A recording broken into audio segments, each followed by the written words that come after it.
Welcome, everybody, to our series of Candid Conversations at RE/MAX First Advantage. My name is Tim Costello. I'm the broker here at RE/MAX First Advantage, and today we're going to have a candid conversation with a great agent named Ken Diltz. Ken, welcome to the call. Thank you. So how you doing, Ken? You've been in the real estate business for a long time. What year did you get into real estate? 1983, Tim. 1983. That was the exact same year I got my license too. I was 12 years old. You were 12 years old. I don't think so. No, But how old were you in 1983? I was 23. 23 years old. And what made you decide to get into real estate? So the honest reason was I finished college and was debating law school, but really didn't want to do that. And I had to find something that I could play golf and make money at. So I talked to some people and, obviously in the real estate business, you have freedom. You still need to work, but you have freedom to do those things, especially as a 23-year-old single guy who played college golf. I didn't want to give that up. Okay. So golf was obviously very important and still is very important to your life and your lifestyle. Yeah. And I know a long time ago you joined Prudential Thompson Wood, or Thompson Wood at the time, then it turned to Prudential Thompson Wood. Mhm. And you were there for quite a number of years.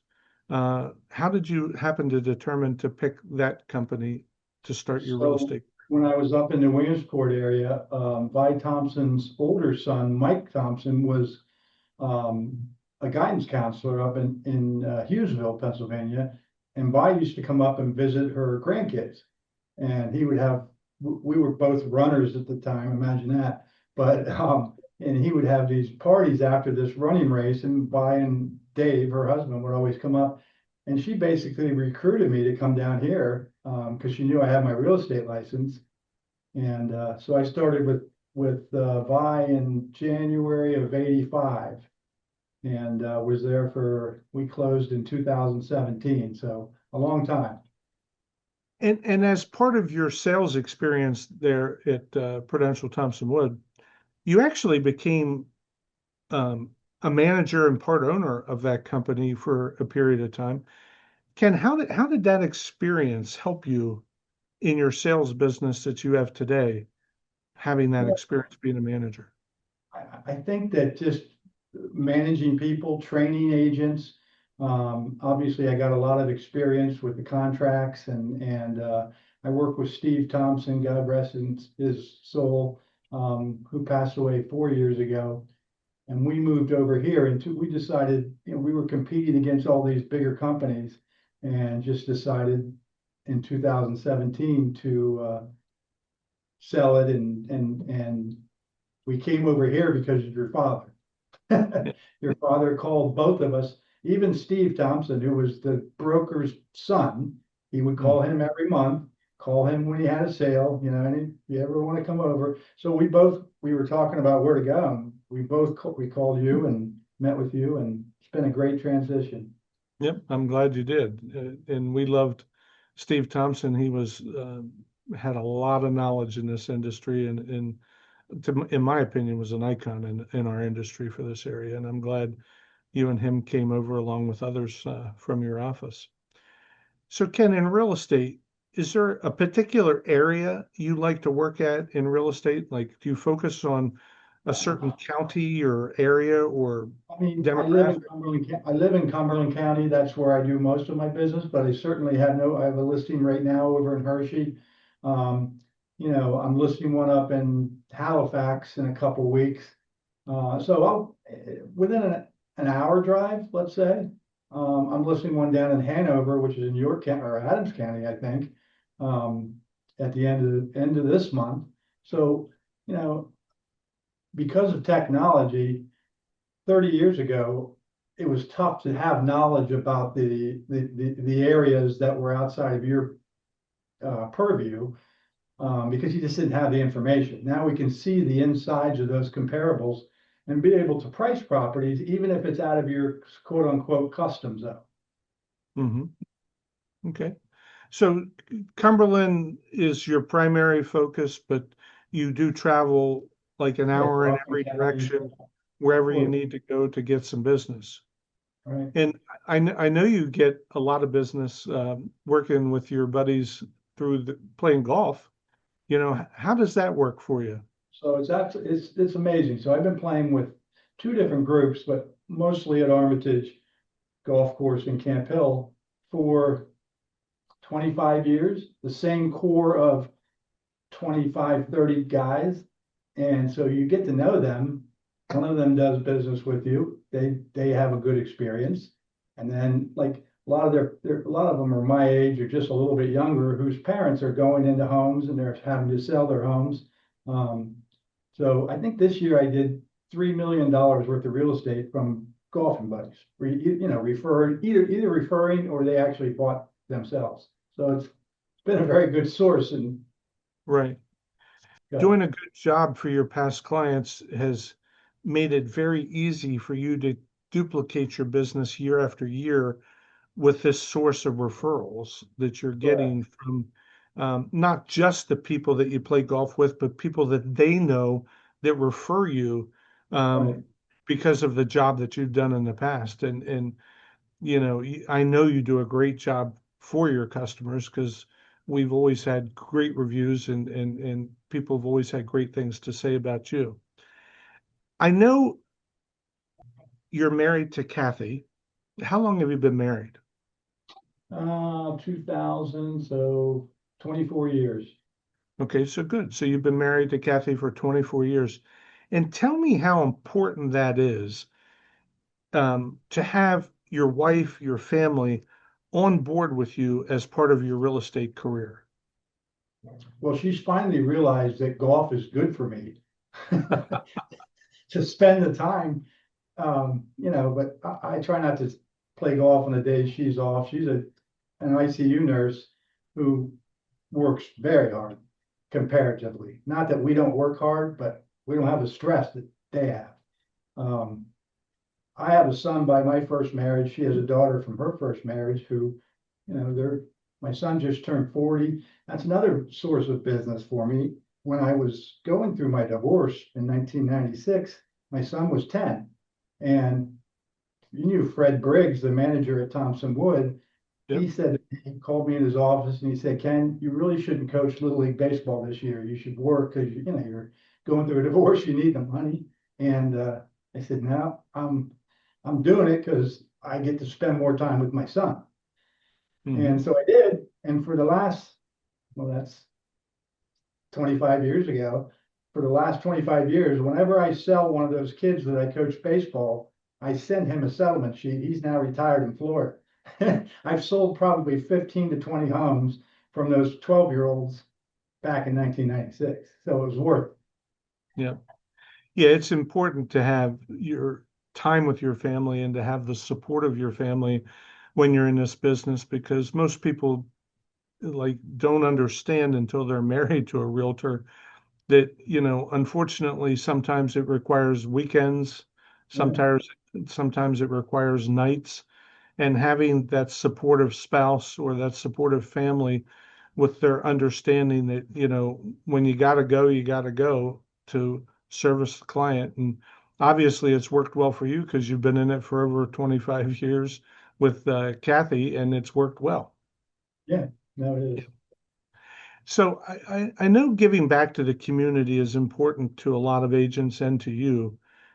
What type of events do you have scheduled here in 2026 to give back to the community and to your past clients? Do you have So I've anything run scheduled? golf tournaments over the years. I'm not sure if I'm doing one this year. My longtime friend, John Fenstermacher, was a local attorney, died 15 years ago. So I did tournaments for the Penn State Hershey for 15 years. And I think we raised like $600,000 for an endowment in his name, which was fantastic. Right. I just finished last week spending 3 days baking chocolate chip cookies for 70 clients. And it's the most well-received thing I ever do is I been baking since I was 10 years old, which is a while back. And so I've kind of perfected the chocolate chip cookies, and people appreciate me making them homemade cookies and delivering them. So that was a really good experience the last week, actually. Yep. Yeah, it's a good touch to do things like that for your past clients and have them be able to enjoy something that you made yourself and delivered it to them. It's definitely a special thing for them. Ken, I know you're a huge Penn State fan, as am I. How did you get involved with Penn State? And I know you used to go to a lot of games with John John Fenton. Fenstermacher and some So of your other friends, but actually, just tell us a I little went, bit about your Penn State experience. so I went to high school in Japan, in Tokyo. And I think that's part of the reason I can interact with pretty much anybody, because I grew up as an army brat.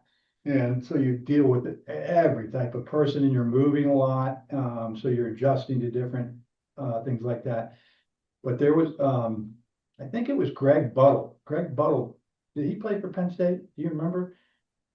I can't remember. I, There was, the name there was sounds a, familiar, but so I'm they not had sure. every year they had a Japan Bowl. And I was from Pennsylvania, and I can't remember, this was 1976, 77. Can't remember who the player was, but I actually got to talk to him, about Penn State. And so, I've always been a Penn State fan since basically I was in high school. And then when I came back to the States, I went to Lock Haven, which is 30 minutes from Penn State. So I used to go to a lot of games there. I remember carrying the goalpost from a Nebraska game in 1982 down Atherton Avenue with a bunch of guys. So, and then I met John Fenstermacher, who was an attorney. He had 4 club seats, which you know how great they are. Um, and this was probably 1998. He said to me, this was before the real estate companies owned their own title companies. So he said, hey, if you want to go to the Penn State game, he had a nice RV. If you want to go to the Penn State game, give me some of your title business. You can go every week. So I went for 15, 20 years with them, and Hmm. he died in 2005. So it was probably 17 years.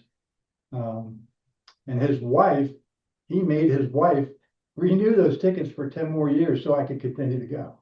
So, That's beautiful. Yep.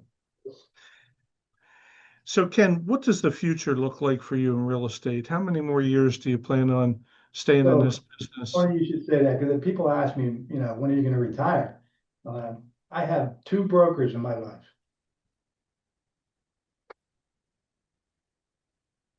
Vi Thompson, who was 87 when they drug her out of Thompson Wood. And then your dad passed away last year at 91. So why would I quit?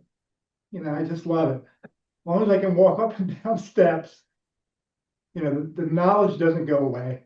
So, and the passion, I don't, I don't, I'm blessed not to have, I know you would like me to prospect more and, reach out for new business more than I do, but I do pretty well not doing that. You know what I mean? Just with my past business and the cookies and the golf. Um, so, and I love You, it. You know, you actually are doing that and you don't even know it because right, when you're out amongst the people and you're at these golf tournaments and you're socializing with all these different men and right, women at these tournaments, they all know that Ken Diltz is in real estate right. and that Ken Diltz is now with Remax First Advantage and have been for a number of years now. We're probably looking at what, 7, 8 years Yeah, it that was you've, 2017, so it was 8 years.